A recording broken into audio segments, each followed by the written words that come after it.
दोस्तों, डिक्टेशन होगी 140 शब्द प्रति मिनट। राजस्थान विधानसभा रिपोर्टर के लिए लिखिए। माननीय विधायकगण, पूर्व विधायकगण एवं राज्य के सरकारी, अर्ध सरकारी निकाय, बोर्ड, निगम आदि के कर्मचारियों, अधिकारियों तथा पेंशनरों को चिकित्सा सुविधा उपलब्ध कराने हेतु राजस्थान सरकार स्वास्थ्य योजना प्रारंभ की गई। इस योजना के तहत 1 जुलाई 2021 से कैशलेस इंडोर एवं डे केयर चिकित्सा सुविधा तथा 1 नवंबर 2021 से कैशलेस आउटडोर चिकित्सा सुविधा समस्त राजकीय एवं अनुमोदित निजी चिकित्सालयों में प्रारंभ कर दी गई है। योजना के अंतर्गत लाभार्थियों को 1 नवंबर 2021 से सहकारी उपभोक्ता भंडार एवं अनुमोदित निजी मेडिकल स्टोर्स पर कैशलेस दवाइयाँ प्रदान की जा रही हैं। पेंशन आवेदन ऑनलाइन प्राप्त कर पेंशन ग्रेच्युटी एवं कम्यूटेशन की अधिकृति ऑनलाइन डिजिटल हस्ताक्षर से जारी करने की व्यवस्था की गई है। पेंशन नियमों में संशोधन कर पेंशन कुलक के साथ विभाग से सेवा पुस्तिका मंगवाए जाने की व्यवस्था को समाप्त कर दिया है।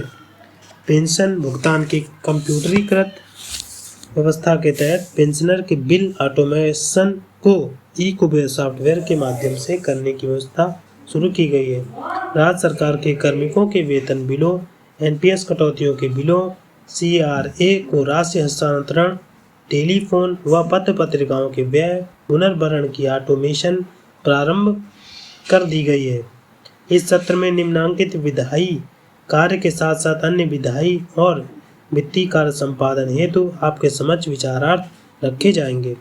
दंड प्रक्रिया संहिता राजस्थान संशोधन विधेयक 2022, व्यास विद्यापीठ विश्वविद्यालय जोधपुर विधेयक 2022। हमारी प्रदेश सरकार जनता के लिए कोविड महामारी जैसे कठिन दौर में कंधे से कंधा मिलाकर खड़ी रही। प्रदेश के विकास को सर्वोच्च प्राथमिकता देते हुए हमने सर्वजन हिताय सर्वजन सुखाय को ध्येय वाक्य मानकर निर्णय लिए और नीतियों का निर्माण किया। हमारा प्रयास रहा कि प्रदेश में अमन चैन का माहौल कायम रहे। प्रदेश में निवास करने वाले सभी धर्म, समुदाय और वर्ग के लोग परस्पर प्रेम और सौहार्द के साथ जीवन यापन करें। आइए हम सब प्रयास करें कि राजस्थान का हर एक निवासी चिरंजीवी बने, हर महिला के सपनों को उड़ान मिले, युवा को रोजगार का संबल मिले, किसानों का मित्रवत कार्य हो एवं हम सब मिलकर आगे बढ़ते राजस्थान को उत्तरोत्तर आगे लेकर जाएं। माननीय अध्यक्ष महोदय एवं माननीय सदस्यगण, 15वीं विधानसभा के 7वें सत्र के शुभारंभ के अवसर पर मैं माननीय सदस्यों का अभिवादन करता हूँ। पिछले 3 वर्षों में प्रदेश ने विकास के जो नए आयाम स्थापित किए हैं उसके लिए राज्य सरकार को बधाई देता हूँ। पिछले वर्ष पूरे देश में कोरोना की दूसरी लहर की बड़ी त्रासदी देखी है। इस महामारी में कई लोगों को अपने परिजनों को खोना पड़ा। आज इस मौके पर मैं उन सभी प्रदेशवासियों के परिजनों के साथ संवेदना व्यक्त करना चाहूँगा जिन्हें इस बीमारी के कारण पारिवारिक क्षति का सामना करना पड़ा। मैं इस महामारी के दौरान निरंतर सेवा प्रदान करने वाले कोविड वॉरियर्स, डॉक्टर्स, नर्स और सफाई कर्मियों का शुक्रिया अदा करता हूँ जिन्होंने अपने प्राणों की परवाह किए बिना इस महामारी में लोगों के प्राण बचाए। इस महामारी से लड़ाई में प्रदेश की जनता ने भी हमारी सरकार के साथ कंधे से कंधा मिलाकर काम किया है। इसके लिए मैं उन्हें भी धन्यवाद देता हूँ। राजस्थान कोविड प्रबंधन और रोकथाम के मामले में देश के सर्वश्रेष्ठ प्रदेशों में से एक है।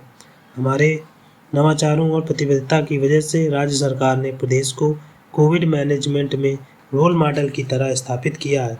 इस महामारी ने पूरी दुनिया के लिए ऐसी चुनौतियां पैदा की जिनका सामना करने का अनुभव किसी के पास नहीं था। इस आपदा ने मानव के जीवन एवं जीविका दोनों पर ही वार किया। हमारे सामने चुनौती यह थी कि हमें बीमारी के प्रसार को भी रोकना था और इससे प्रभावित होने वाली अर्थव्यवस्था को भी संभालना था। सरकार के सामने बीमार लोगों के लिए उपचार उपलब्ध कराने का चैलेंज था। वहीं ऐसे लोग जिनका रोजगार इस महामारी में लॉकडाउन की वजह से प्रभावित हुआ था उन्हें भी संबल देना था। राजस्थान सरकार ने इस महामारी की शुरुआती दौर से बड़े और कड़े कदम उठाए। सारा जोर इस बात पर था कि कैसे लोगों को बीमार होने से बचाया जाए और उनकी आजीविका को भी कम से कम प्रभावित हो। इस महामारी ने हमें ऐसी परेशानियों से रूबरू कराया जिसके लिए दूरदर्शिता और धैर्य दोनों की आवश्यकता थी। हमने यह भी कोशिश की कि कोई भूखा न सोए। इसके लिए भोजन की व्यवस्था करने के लिए करोड़ों फूड पैकेट वितरित किए। ऐसे समय में इंदिरा रसोई योजना भी वरदान बनकर सामने आई।